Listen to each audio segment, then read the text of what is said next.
Boa tarde, iremos iniciar a nossa exposição dentro de alguns minutos, então peço já, lembrando que se possível, pegue uma jarra com água ou um copo e deixem ao lado para a fluidificação da mesma no momento final do passe.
Boa tarde a todos que estão conectados à nossa live espírita de hoje.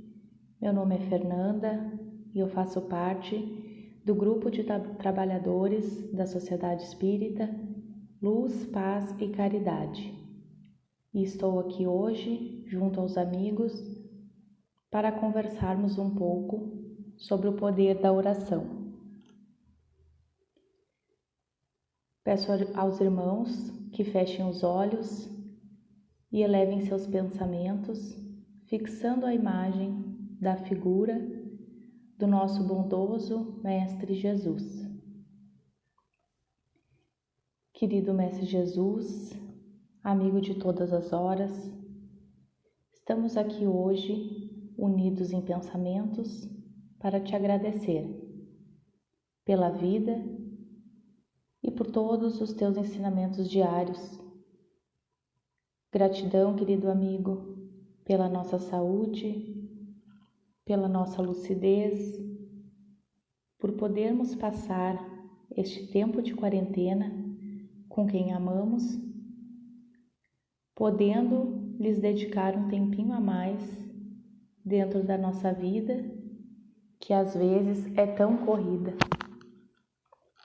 Sendo assim, pedimos a tua permissão e dos benfeitores amigos para darmos início ao nosso trabalho de hoje. Que assim seja.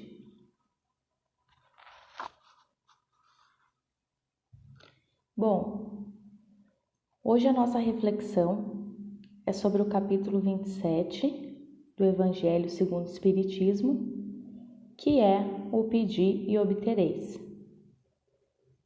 E vamos conversar sobre a eficácia da prece e refletirmos então sobre o poder da oração. Segundo o dicionário, prece significa uma mensagem oral, escrita ou em pensamento, que se dirige a uma divindade ou a um santo, pedindo ajuda ou uma bênção, ou agradecendo uma graça recebida.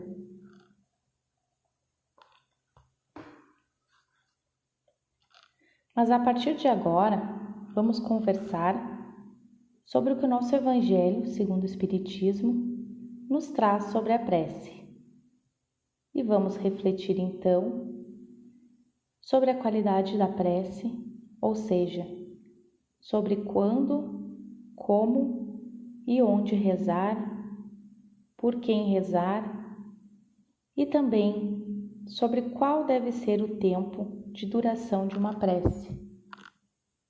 Será que existe um tempo de duração mínima ou máxima para que a prece seja eficaz?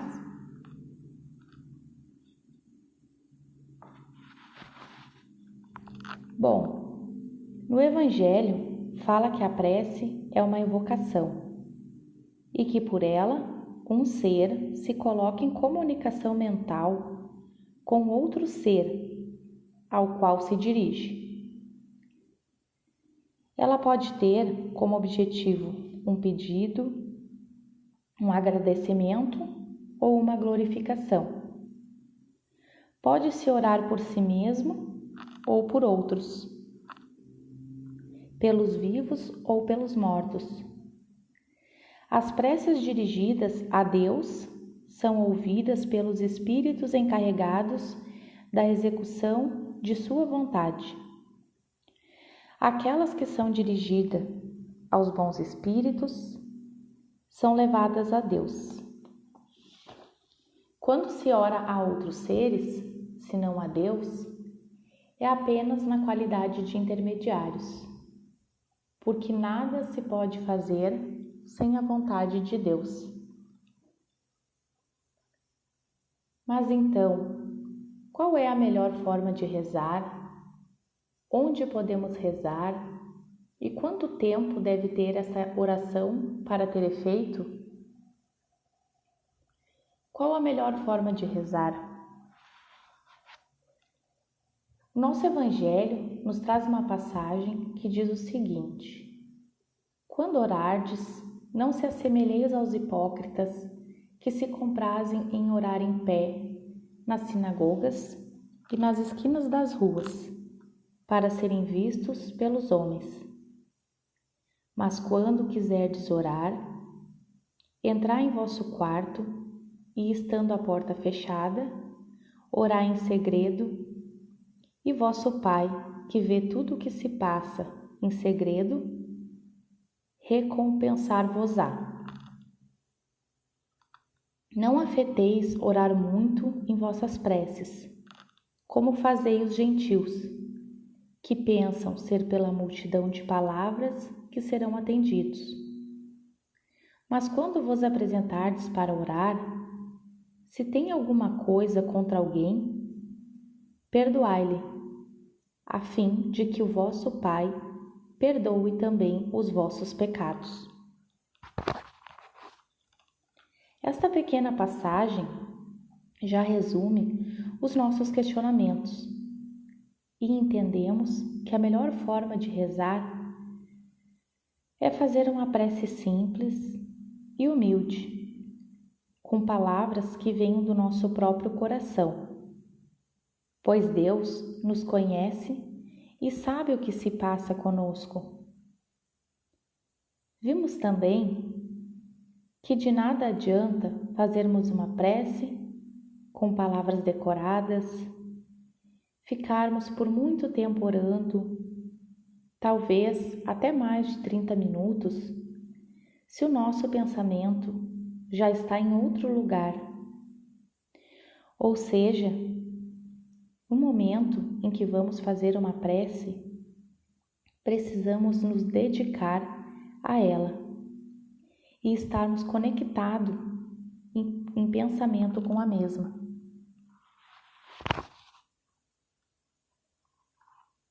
E em relação ao local, a questão de ir para o quarto, orar em silêncio, não significa que tenha que ser necessariamente no quarto. Nós podemos orar em vários locais, como por exemplo no trânsito, em nosso trabalho e até mesmo lavando uma louça. Isso mesmo, amigos, lavando uma louça.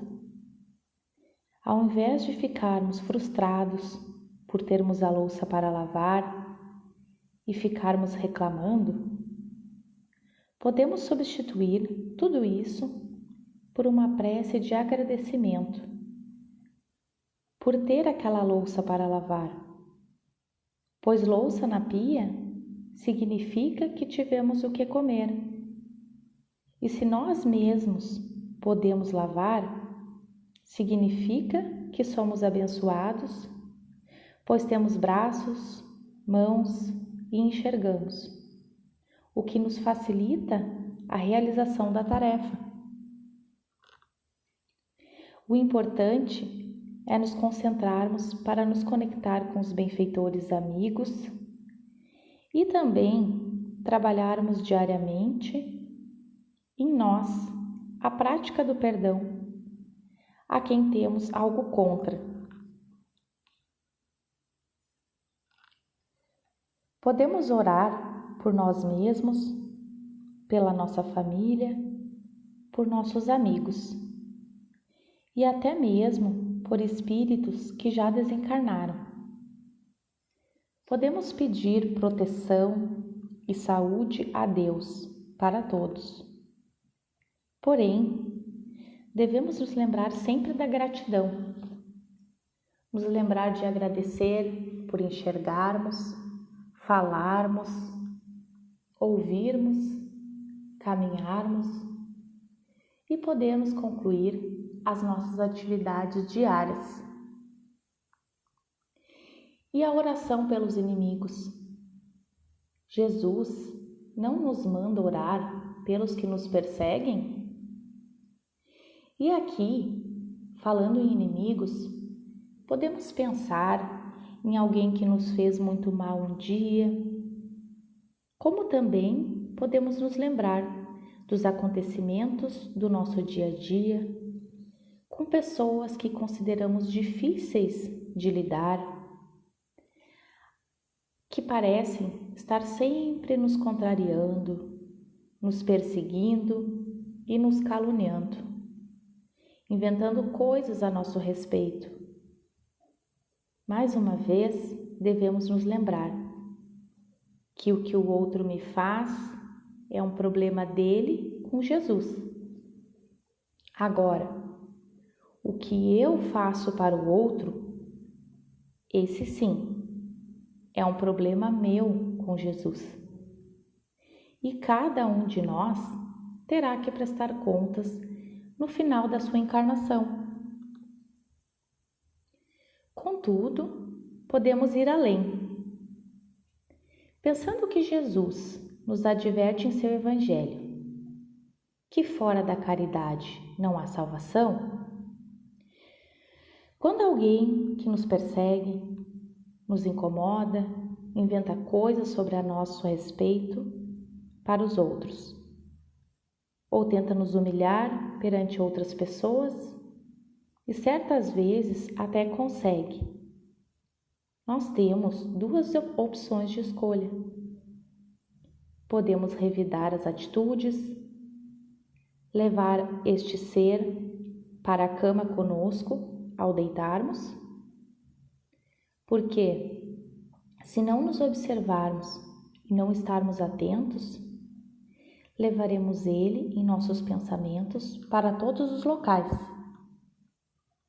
Como também podemos praticar a caridade neste momento, tendo indulgência com o nosso irmão, colocando em nossa mente que cada um oferece o que tem, e que neste momento da vida, este irmão que tanto nos agride, está apenas nos mostrando o que há dentro dele.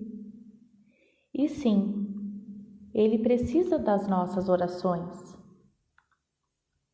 A nossa oração por este ser vai aos poucos modificar o seu padrão vibracional e fazer com que ele se dê conta do que está fazendo e mude.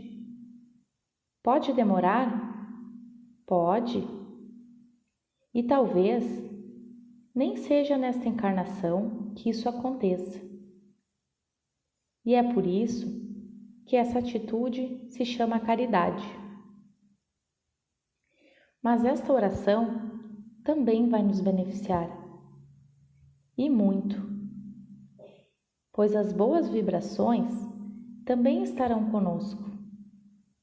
E a partir do momento em que conseguirmos ser indulgentes com o nosso irmão, a ponto de entendermos e aceitarmos de verdade que cada um nos oferece o que tem e está tudo certo, aquilo que tanto nos incomodava e parecia algo terrível, passa a não ter tanta importância.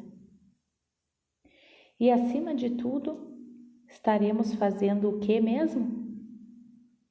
Estaremos automaticamente perdoando o nosso irmão e, consequentemente, nos curando através da prática do perdão. E o que falarmos então sobre este momento atual que vivemos?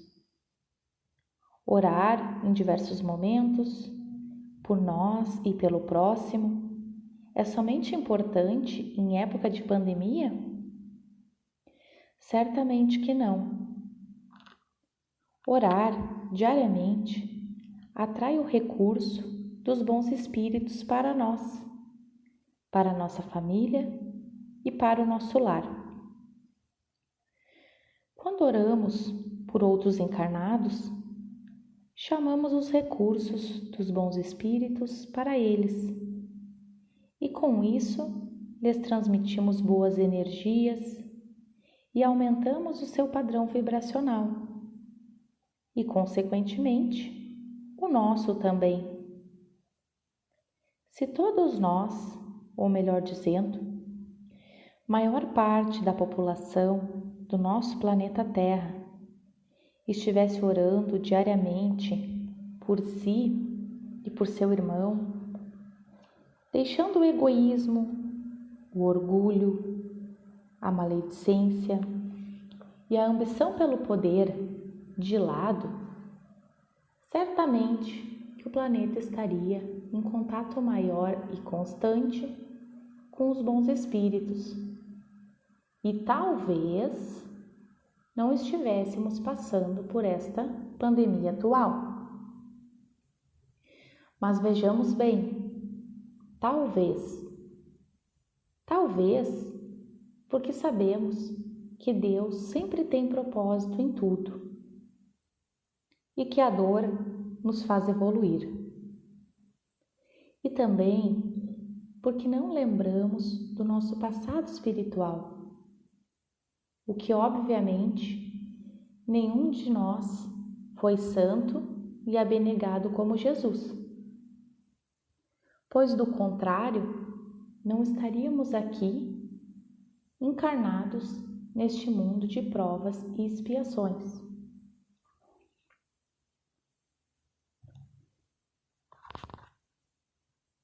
E referente ao pedir e obter, como funciona?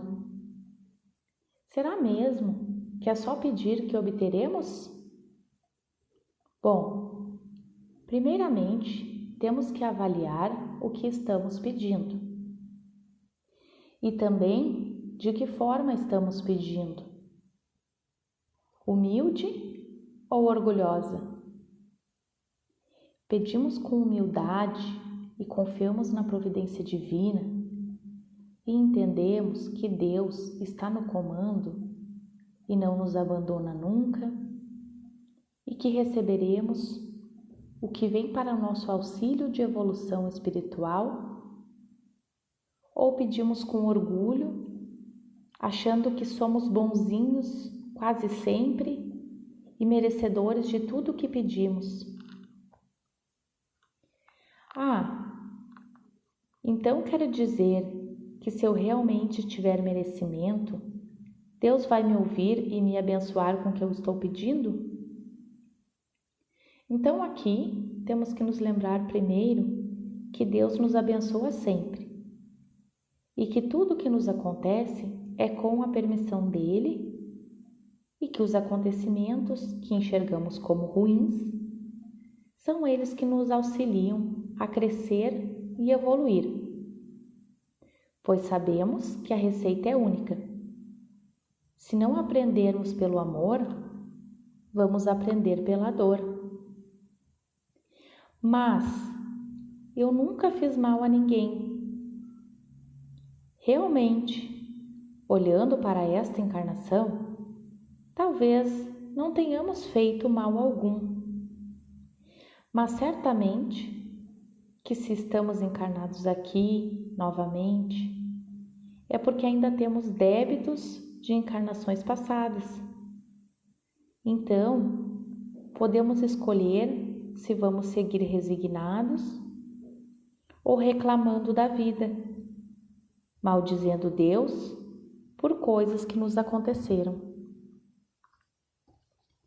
Quando nós aceitarmos de verdade a ideia de que somos espíritos imortais, que a matéria, ou seja, o corpo físico morre, mas o espírito é imortal e volta para o mundo dos espíritos, vamos entender com mais facilidade que o acaso não existe. Nada nos acontece por acaso. Tudo está certo perante as leis divinas. Mas para evitarmos de contrair mais débitos, temos que aceitar e seguirmos em frente, resignados, orando e agradecendo a Deus por tudo que nos permitiu vivenciar nesta existência e por todo o convite de crescimento moral e espiritual.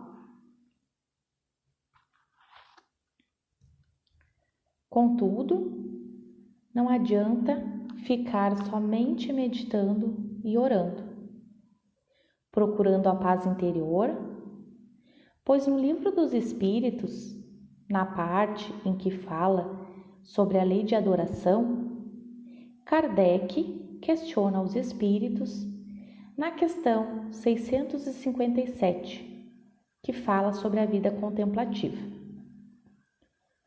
Os homens que se abandonam à vida contemplativa, não fazendo nenhum mal e não pensando senão em Deus, têm um mérito aos seus olhos? E eles respondem o seguinte: não, porque se eles não fazem o mal e também não fazem o bem, são uns inúteis.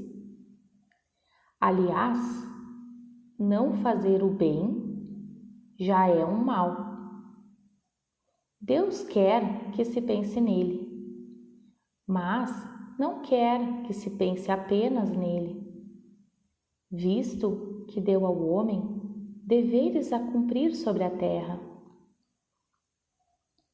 Aquele que se consome na meditação e na contemplação não faz nada de meritório aos olhos de Deus, posto que sua vida é toda pessoal e inútil à humanidade, e Deus lhe pedirá contas do bem que não haja feito. Através dessa máxima, percebemos que não basta somente não praticarmos o mal, pois será-nos cobrado se praticamos todo o bem que poderíamos ter praticado. Isso nos mostra que não estamos aqui por acaso, mas sim temos como obrigação para conosco mesmo e com Jesus de sairmos dessa encarnação melhorados. E não é apenas não fazendo mal aos outros que estaremos nos melhorando, mas é fundamental que procuremos praticar o bem por onde passarmos. Uma ideia bem legal é nos questionarmos diariamente ao nos deitar: o que eu fiz de bem hoje? Quem eu ajudei hoje? Como foi o meu dia? Pratiquei todo o bem que poderia? Ou deixei algo passar porque achei que os outros vão ajudar.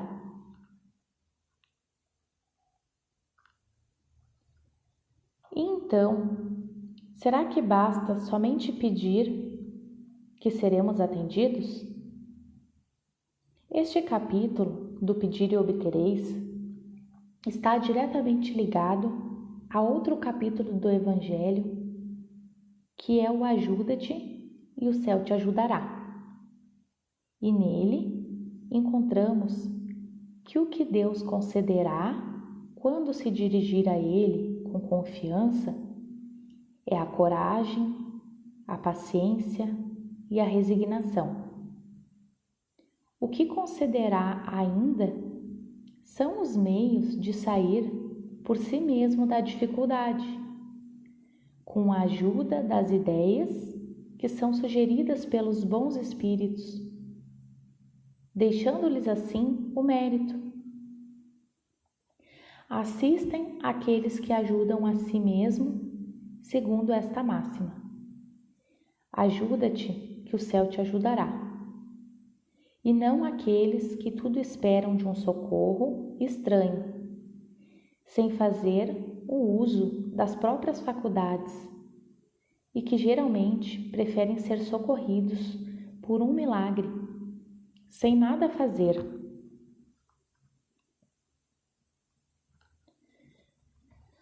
Mas agora, analisando somente a parte em que fala sobre que Deus ajuda seus filhos através de ideias sugeridas pelos bons espíritos.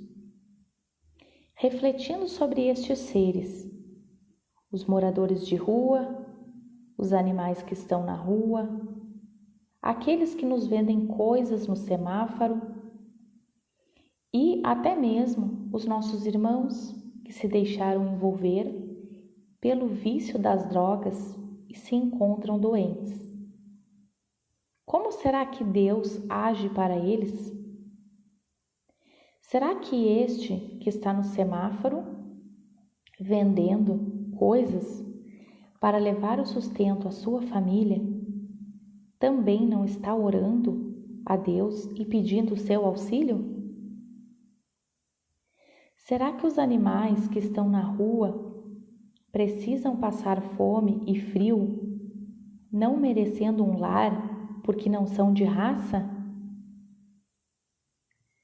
Será que os moradores de rua merecem passar frio e fome porque eles escolheram morar na rua? E por fim, será que aqueles que muitas vezes julgamos como drogados não merecem o perdão de Deus? E será mesmo que eles não têm uma mãe ou um pai orando aflitos sem saber do seu paradeiro? Se nos ficou claro que Deus não vai fazer um milagre, como será que Deus ajuda estes seres? Aos que têm condições de rezar, como o vendedor que se encontra no semáforo e o morador de rua, Deus nos coloca em seus caminhos para os ajudarmos comprando algo ou até mesmo lhes doando um casaco, um cobertor, algo para comer. E aos que não têm condições de fazer uma prece, que é o caso dos animais e dos irmãos acometidos pela drogadição, a estes Deus também nos envia para fazer o que melhor podemos fazer naquele momento, podendo ser lhes dando algo para comer ou se agasalhar do frio. No caso do animalzinho, podemos nos lembrar que os animais não têm nada a espiar e estão aqui para auxiliar o homem a evoluir. E então, nós podemos dar o melhor, ou melhor, o nosso melhor naquele momento, o levando para nossa casa, pedindo auxílio aos amigos para divulgarem e encontrarmos um lar com muito amor para o mesmo. Mas se realmente não tivermos o dinheiro no momento em que passarmos pelo nosso irmão que está vendendo algo, não tivermos nenhuma bolachinha para matar a fome daqueles que nos pedem algo, não tivermos nem casaco, nem o cobertor, ao nos depararmos com os que passam frio, e nem podermos levar o animal para nossa casa. O que nós podemos fazer? Uma prece, uma oração bem sentida, com todo o nosso coração, solicitando a Jesus que abençoe aquela criatura e lhe envie boas inspirações ou intuições no caso do animal, para que saibam para onde seguir e assim encontrem aqueles que possam lhes ajudar. Lembrando que Deus sabe tudo e que está em cada um de nós. E que quando fazemos algo ao outro, é para Deus que estamos fazendo ou deixando de fazer. Então, amigos, que possamos nos lembrar que é necessário agir também e que não cabe a nós espíritas não abrirmos a janela do carro por medo de pegar o vírus do nosso irmão devido à pandemia atual em que estamos vivendo. Porque uma coisa podemos ter certeza absoluta: Deus não permitiria que pegássemos um vírus ajudando o outro. Devemos sim nos proteger e por isso podemos já sair de casa com máscara e a viseira aquela transparente de plástico, para assim estarmos protegidos se encontrarmos alguém na rua necessitando de ajuda. Deus nos concede a inteligência para ser usada também. Então aqui, quando comento que Deus não permitiria que pegássemos um vírus ajudando, a inteligência também nos será cobrada. Temos que fazer o que os órgãos da saúde estão nos solicitando, que é o uso de máscara. Mas jamais deixarmos de ajudar o próximo, e isso ficará na consciência de cada um de nós. E referente aos pedidos que fazemos a Deus, um belo exemplo da prática sobre ajudar a nós mesmos para que o céu nos ajude é quando estamos precisando de emprego. Podemos apenas orar diversas vezes e esperar um milagre acontecer, ou podemos orar e sairmos procurando um emprego, enviando o nosso currículo e avisando a todos que nos conhecem que estamos à procura de emprego. Deus vai atender o nosso pedido de acordo com os nossos esforços, porque infelizmente o emprego não vai bater à nossa porta. Que bom se assim fosse, né? Mas desta forma não teríamos mérito algum, e isso não nos ajudaria a evoluir, o que é o nosso principal objetivo de estarmos aqui hoje. Estamos chegando ao final da nossa exposição e a mensagem final que fica para a nossa reflexão é que nós devemos orar sempre, tanto por nós e nossa família, quanto pelos nossos irmãos sem laços de sangue, para que eles continuem resignados e concluam a sua prova.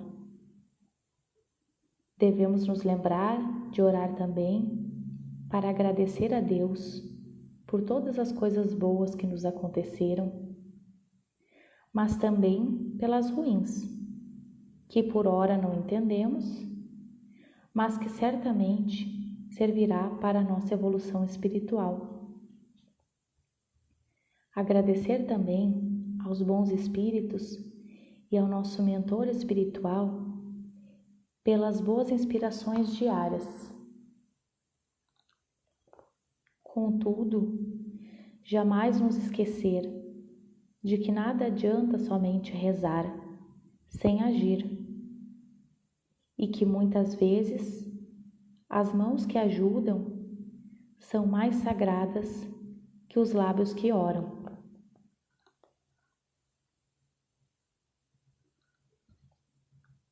Chegamos ao final da nossa exposição e eu gostaria de agradecer mais uma vez pela oportunidade de trabalho. Foi uma bênção estar conectada com todos vocês no dia de hoje. Que Jesus nos guie e nos ilumine para trilharmos juntos no caminho do bem.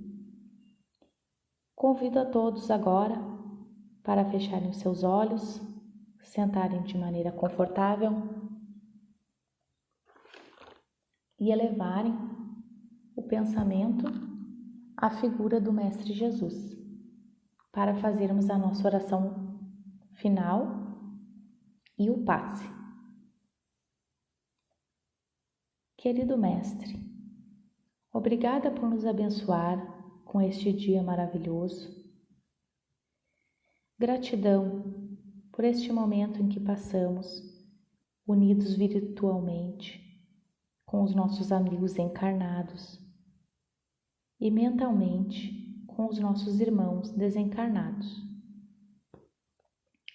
Que todos nós tenhamos coragem e paciência para encarar as nossas falhas e que também tenhamos lucidez necessária para entender que falhar é humano e que não temos que nos julgar tanto e nem julgar o outro, que muitas vezes está dando o seu melhor naquele momento dentro das suas possibilidades.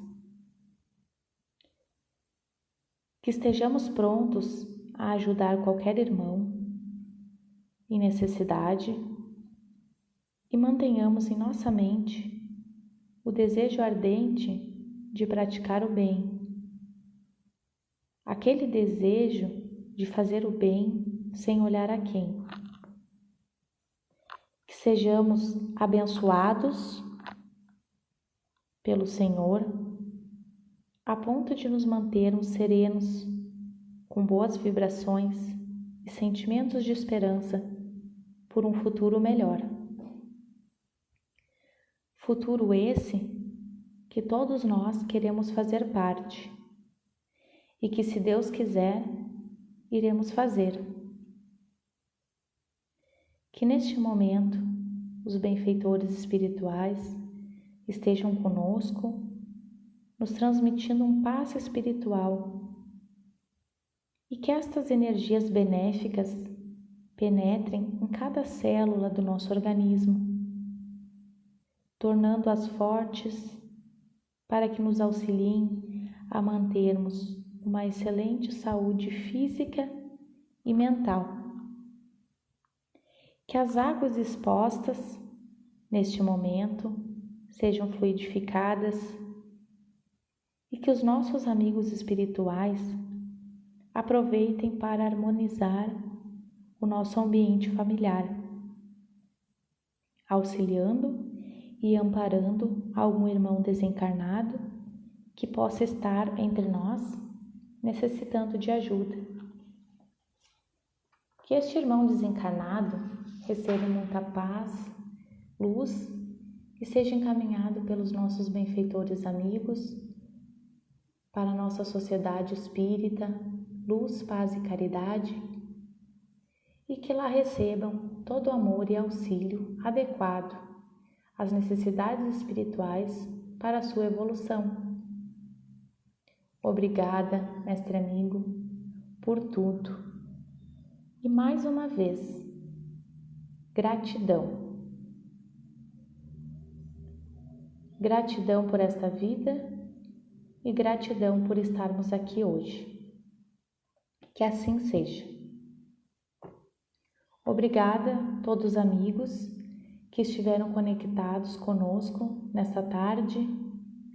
Um grande abraço a todos e que nós consigamos seguir firmes e fortes na nossa caminhada diária, sempre pensando no bem maior, nos esforçando para hoje sermos melhores que ontem e amanhã sermos melhores do que hoje.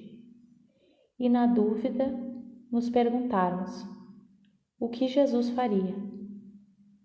Um abraço a todos e até amanhã, às 9 horas da manhã, onde estaremos juntos em nossa prece diária. Fiquem com Deus.